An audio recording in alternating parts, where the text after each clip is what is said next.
Support everything we do at MWP News by visiting co-fi.com/MWP News. Every donation helps us stay independent. For breaking entertainment news, reviews, and more, check out MWPnews.com. If you love games, head over to our YouTube channel, youtube.com/at MWP News Gaming for reviews and gameplay. Links for all of this will be in the show notes, as well as links to the other podcasts. Thank you for your continued support.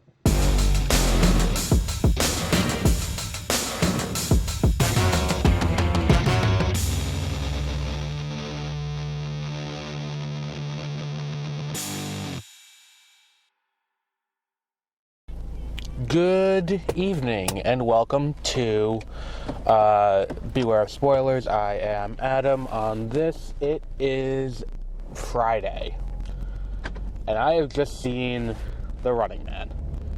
Now, I know I said I wasn't going to do Paramount content anymore, but when I saw that I made that pronouncement, and I had kind of that, that moment where I'm like, let's see if we can get other people to do this. No one else did.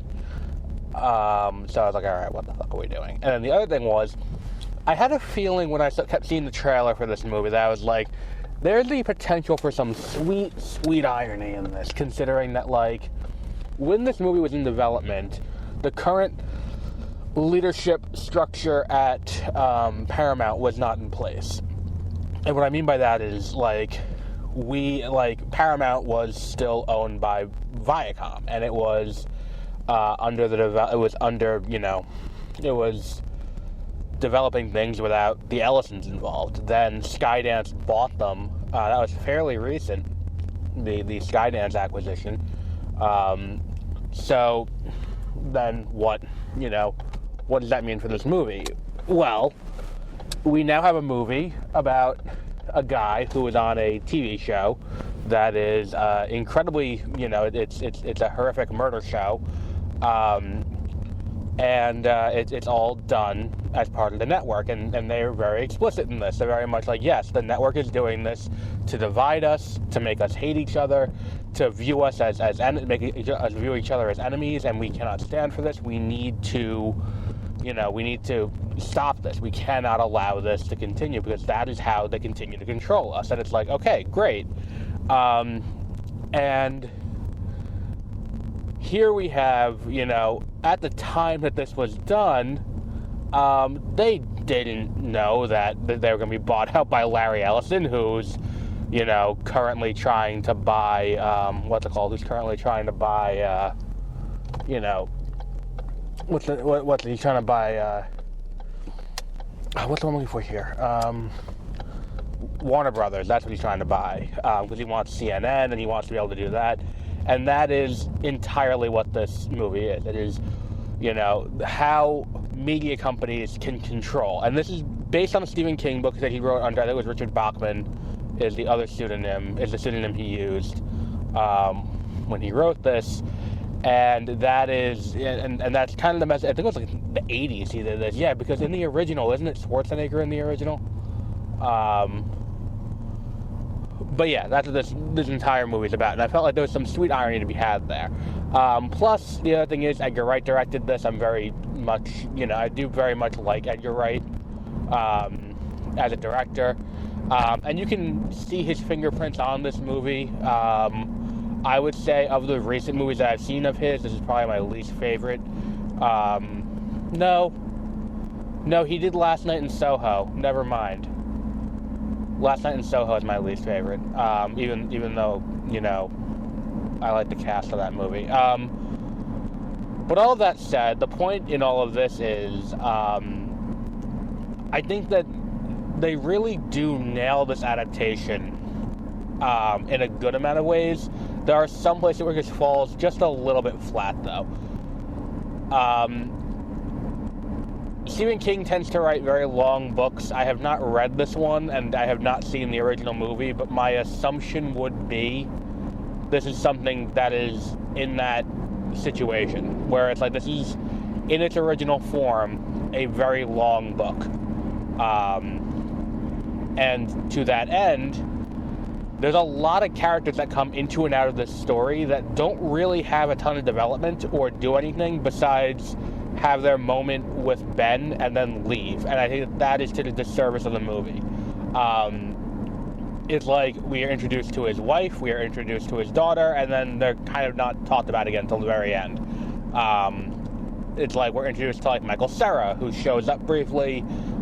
He explains why he doesn't like the current state of affairs, and he has his moment, and then he dies. And it's like, that's kind of how it is through the entire movie. Oh, we meet Katie O'Brien, very briefly talk to her, and then we see her later on, and that's it. And it's like, it would be nice to have more time with these characters, because more time with the characters would mean we get to actually learn who they are, and they actually have like character arcs and such, and that's just not the case in this, where it's like, I get it's Ben's story, and Ben's story is part of the larger, narrative that they're going for with this, there's a guy, this is the guy, the one man standing against the corporation, and the corporation, how they run things. And I think that's kind of, like, it's interesting, but I would also like to see, in a situation like this, more time with some of the side characters. Because one of the key things that they talk about a lot, and they do kind of sprinkle in throughout the movie, is this idea that, like, there are other people who do not like this game. And they do not like what the Running Man stands for. And I think that all of that kind of works pretty well. The issue with it is, like, we don't really get, like, everyone who is against the Running Man is kind of introduced and left. Like, the first real ally he has after the blowing up of the VA is, like, kind of the best example of this, where he has no backstory, and it's like, he's creating these videos that are like, oh, well, this is like a YouTube video that's like, hating on the TV show, and it's like, it's kind of done like a YouTube video, which I thought was an interesting choice. The issue is, like, in this world, where is that being released? Is he like showing these tape cassettes to people, and it's being like, so, this guy seems pretty smart, right? Like, it's kind of a weird situation to put him in, because I don't know what the, like, what's the point in that? And I get that, like, later on we see the final version of that, and that's kind of what that's setting up, and it's kind of like a video exposition of information that's kind of important. But at the same time, we're just kind of like, what's the point of this? What do we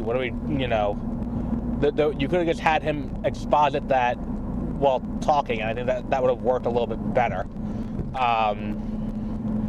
And I think that, like, I would assume the book kind of ends the same way with the, oh, so did he actually die? And then we get the answer kind of there. It's like, oh, they were gonna fly him into a building, and then they shot him out of the sky, but wait, he's not really dead, and all of that. And it's like, I'm like, is that how the book ended? And then I'm like, well, it is Stephen King, so, like, I love Stephen King. I love me some Stephen King. Like, I've read The Stand, I've read Under the Dome, The Tommyknockers. I read quite a few of his books. My big critique of Stephen King in general is that he has a hard time sticking the landing. And I think that, like, one of the ones that I'm thinking of, like, most specifically in this regard is Under the Dome. Under the Dome ends in a really strange way, where it's like, oh, and there were aliens, and they were watching it the whole time, and the aliens eventually lift the dome, and we are all good. Like, it's such a weird thing that, like, oh, okay, whatever. Like, there are a number of those that have a hard time sticking the landing, and this kind of feels like a continuation of that. It kind of feels like they didn't quite know how to land this plane, no pun intended, so they just kind of like, well, fuck it, we'll do this instead, and it kind of works-ish, but it just kind of feels rushed. And that's the thing, too, is that it's like, as the movie goes on, you get to the end, and you're like, but wait, didn't he have to live 30 days? Like, why is it all of a sudden the rules have changed now, and now it's, he's gotta, if he kills these people, like, I understand, like, from the more macro example of it, but, like, how does the audience buy in on this, where it's like, oh, okay, well, if he kills these people, now we'll just let him be a new hunter. Like, And it's one of those things where they're debuting the ad in the middle, and I'm like, so what? Like, what's going on here? Like, it just kind of like ends kind of abruptly, and that's kind of the thing that I think really makes me lose the plot a little bit, which is weird because it's like there are moments in that third act that just kind of work.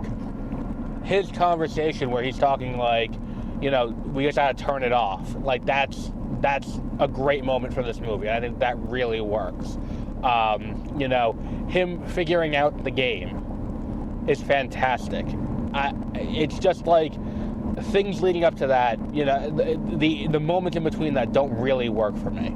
But can I just say the casting in this movie is fantastic. Katie O'Brien has a very small but memorable role as one of the other runners. She's great. Who is the other one that I'm really like? Oh, Coleman Domingo knocks it out of the fucking park in this movie. He plays the host of the show, and he's just phenomenal. Josh Brolin, fantastic. Glenn Powell. I mean, Glenn Powell, I'll watch in almost anything. He's fantastic in this movie as well. Yeah, I like what the movie's going for, and the thing is too, it's like you get to the end, and it's like you have the exec there. Josh Brolin talking about like it wasn't too long ago that we had people trying to force moral messages down our throats during shows, and this is what we want instead, just blood sport. And I'm like, yeah, you know what? I do really like what they're going for here. I like the kind of character they're building. But in a world where we talk about, like, this is a conversation that we've had a few times now on this show. Like, go back to 2011 when I talked about the Eternals. It's something else that I mentioned there. This feels like it would work better as a miniseries than it does as a full feature-length movie. It feels like something is a little bit, you know... Everything feels a little bit too forced. Not forced in so much as like they're trying to force a message down your throat. More forced as in we're spending too much time trying to... There's not enough time in a feature-length script to get through everything we're trying to get through. And that's kind of where this movie, like, for lack of a better word, fails. Is that it's like we're trying to get too much done in too short a time. And then it just kind of feels weird. And that's kind of the big problem with it. The performances are great. The action is great. I think a lot of that's really interesting. But for a movie that is what this is, which is this, you know, it's science fiction works best when it's trying to hold up a mirror to society. And for what this is, this idea of like, hey, we use mass media in this way. In a way, it's kind of like Brave New World in that regard, where it's like, hey, this is the danger of using, you know, using entertainment, mass entertainment in the way they do. We need to kind of take a step back from this and just like, you know, look at it as this is just here to tell us how to live, like, you know, to keep us... It's designed to keep us placated while we fight amongst each other. And that's the thing, is that, like, the minute that we see the intro of the final run, and we get that beginning part of that intro where it's like, you get this white family that is, you know, like, they're a good Christian family, but there are these people out there who are trying to, you know, destroy the foundations of America. And it's just like, it is so, like, it's just so perfect, because it's like, oh my god, this is not too far removed from reality. And when they were making this movie last year and even into this year, they couldn't have 100%, I mean, like, stuff that happened this year they would have known about, but like, they were shooting this last year and the year before, and they couldn't have known how prescient this would feel. But it's just, they just, you know, nail that part. I would say it's 4 stars, though. This is a movie that should have been a miniseries, and that's it. And also, like, I texted Peter, but he didn't text me back yet, and also I'm driving, so I don't know if he did. But like, do they take a random detour to Derry in the book of the movie too? Like, is that something that just kind of happens there? Because like, they go to Derry, and I was like, why? why is Derry the place to go to? Like, why is that the plan? And that's the thing, is that it's like, okay, so you're gonna go to Derry, and then it's like, and now what? And that's the thing, is that's like, I'm seeing this happen, and I'm like, oh, okay, well, I mean, it's Stephen King, so maybe, but like, I'm thinking about it, and I'm like, why the fuck is Derry like the epicenter of the Stephen King multiverse? Like, what the fuck? But we'll wrap up there for today. I think that's as good a place as any to check this out. I would say watch this movie. I do find it mildly entertaining. It is kind of funny. Again, like, the biggest entertainment factor for me out of this movie was the fact that this is a movie released by Paramount, as Paramount is trying to become the network from the movie in real life. So it's just one of those things where it's like, that kind of worked for me, but it's a 4-star movie. Check it out. I think it's entertaining enough. The visuals are cool. I think that, like, some of the designs of some of the dystopian aspects are cool. And the thing is that I was watching this is that it's like, you can see the DNA of the Hunger Games getting its start in this series. Like, when you watch this movie, or I guess read the book or watch the original movie, like, the DNA of the Hunger Games gets its start here. And it's like, I think that that's something that's interesting. And to an extent, another interesting aspect of this is, it's not, I don't want to say interesting, but like, I'm surprised there's no Hunger Games trailer for Sunrise on the Reaping this week, because isn't this Lionsgate's last big, not this movie, but like also opening this week is Now You See Me, Now You Don't, and it's like, isn't this Lionsgate's last big release before next November when, you know, the Hunger Games comes out? So like, it feels like a great place to put that trailer. I mean, look, it'd probably be like earlier this year, where you have that, you know, that trailer for what the fuck was that movie? The Odyssey, or like next month we're getting the trailer for Doomsday. Like, yeah, it's a year out, but like, they were shooting that shit back in like April, so like, you gotta have something to be able to be like, hey, I'm Haymitch, I'm in the new Hunger Games movie. Like, I'm sure that they're still showing that one thing from the CinemaCon footage, which I think is out online, where it's not even footage from the movie, it's just like the logo, like, title treatment. I'm sure they're showing that before Now You See Me 3, but it would have been nice to see it here too. Especially considering that, like, again, so much of the Hunger Games, like, the style of the Hunger Games, what the Hunger Games, like, is this idea of like this blood sport for kids that's televised for entertainment to show the districts that they hate each other. Like, again, this is DNA that comes from this movie. I think it would have been interesting to see that trailer here. I would have tried to put that here. I think it may have been a little bit of a mistake by Lionsgate to not have that trailer out.